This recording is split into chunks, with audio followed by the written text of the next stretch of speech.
Okay, so this is my 1986 Monte Carlo SS that I wanted to highlight some of the chassis and suspension components that I chose for my project. So to eliminate wheel hop, increase traction, and improve the overall handling performance, along with an easy bolt-in installation, I chose the UMI Performance Adjustable Uppers. These have the spherical roto joints. The roto joint uses a pivot ball lined with a greasable dowel and race. This allows for 28 degrees of total unrestricted movement. So this eliminates the binding with the traditional uppers that don't have this roto joint.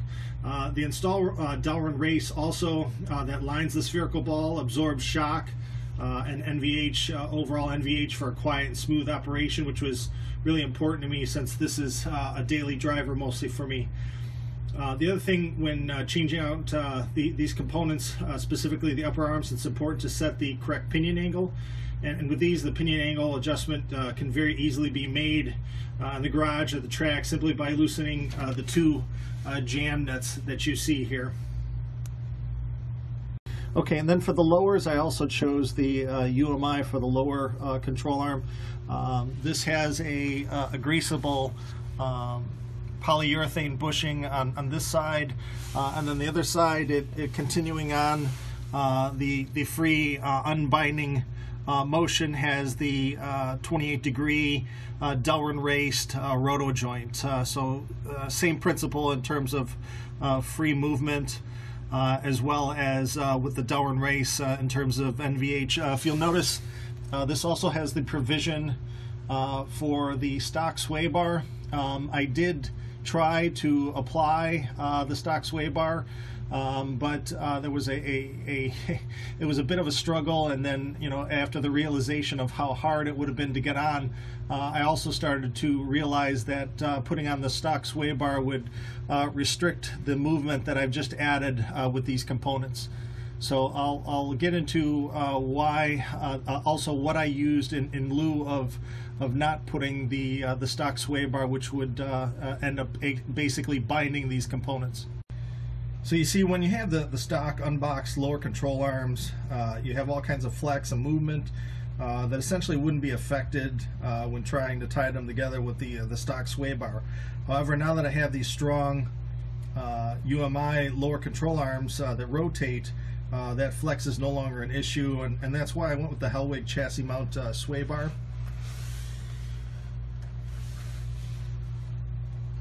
So as you can see, this is mounted to the axle, and then the other end attaches to urethane bushing end links to the upper control arms frame or cross member. And this is the way a modern sway bar should be mounted. There are 3 holes that are available in the end of the sway bar. Let me see if I can get a better picture here.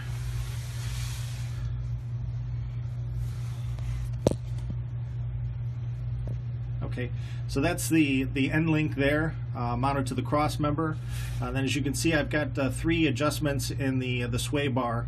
The end is basically for daily driving, and then you can increase the roll stiffness as you move it inward on the holes here. Okay, so then continuing on for the springs, I use SPC's Performance Pro Spring Kit.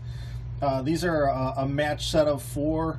These springs lower the car about 1.2 inches off the front, and then about a 1-inch drop in the rear. If I remember correctly, I think the front spring rates were from 535 to 550, and then I think that the rear springs are from 135 to, I think, 150, depending upon the application. So essentially they advertise these are rates that are intended for pro touring and performance street cars. However, combined with the proper shocks, which I'll get into, they provide a firm and really not a harsh ride at all. Okay, and then for the shocks, I chose the Alston Chassis Works single adjustable 16 position Verishock. So basically the dampening adjustments are made without removing the shock from your car. This little turn knob you can turn with your hand. There's also a little insert in there because for the front shock, it inserts inside the spring, so they give you a little tool that you can reach in there and adjust it for that, since you can't get your hand on it. The valving on these shocks are digressive valving, in that it's more in line with the modern day shocks rather than a progressive style that can be harsh over rough roads.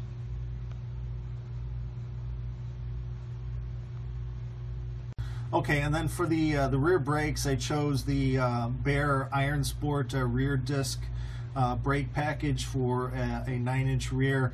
This comes with the appropriate brackets for the 9-inch. As you can see, it has a drilled and slotted rotor. For these, this was an economical, good rear disc brake. One thing though that I had to account for though was the proportioning valve on my 1986 Monte Carlo SS was not right, in that it's geared for drum brakes. What I found was that this was actually dragging and wearing excessively, so once I changed the appropriate proportioning valve, that was no longer an issue. Okay, and then for the drive shaft, I chose a 3.5-inch aluminum drive shaft. This is made from T6061 aluminum, which is plenty strong for my application. So in terms of the overall weight reduction, that was a factor, but also the rotating mass and the wear and tear on the pinion bearing was also a factor why I chose this. And then for the exhaust, I have Hooker's LS Swap 3-inch mandrel bent exhaust. So I already had the headers, so this is just from the headers back. There's an X pipe that's part of this kit. It includes the mufflers, and then it dumps out in back of the wheels. I like this because it had 3 mounting points for this particular kit. So there's one just in back of the muffler.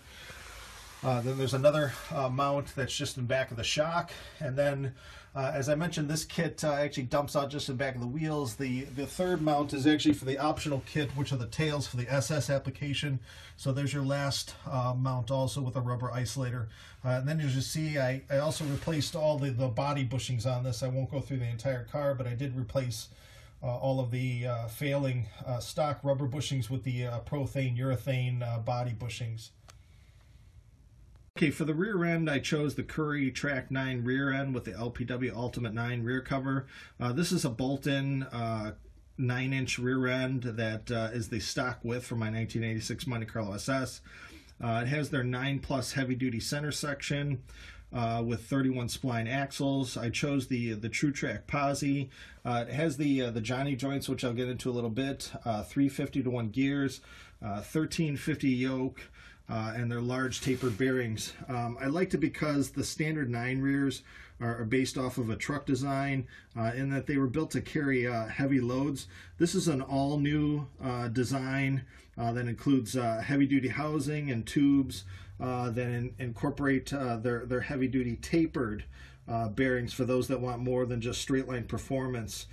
You know, and that was really the goal, was really to bridge the gap between the pro touring and straight line performance with this rear. So the other reason I got this rear is because I was never a fan of the smooth rear of a standard 9, and this cover also added some additional main cap support.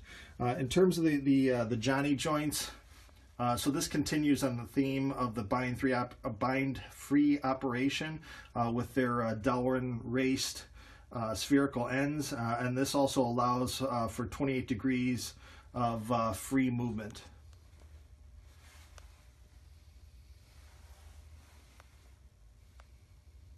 Hope you like my video.